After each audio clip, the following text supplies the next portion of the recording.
Oh, hello, good day guys. Welcome sa video ko ngayon. Ngayon ay ipapakita ko sa inyo kung saan tayo pupunta. Samahan niyo ako, tara.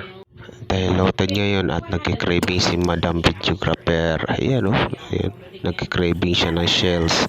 Yung sa Bisaya, sikad. Pasensya, medyo maputik lang yung video. Ayan o, putik talaga. Dahil maputik, yan yung pong technique namin dyan. Technique lang yan. Ayan. Yung marami nagtatawa sa amin kasi bakit daw kami nagaganyan, pero hindi nila alam yun.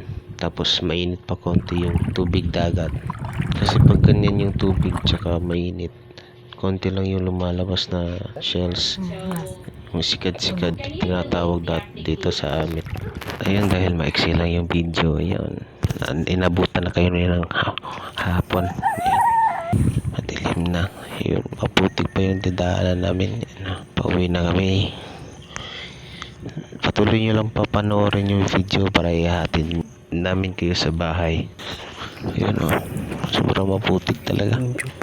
Pag hindi ka nagbaho ng tubig dun galing sa dagat, yun, putik yung mga paa mo.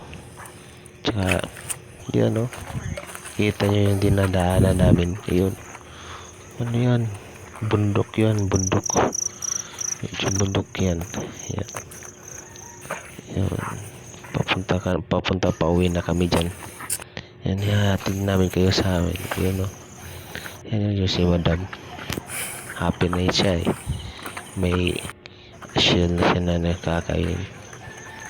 Yan, malakad kami, malapit na kami dyan.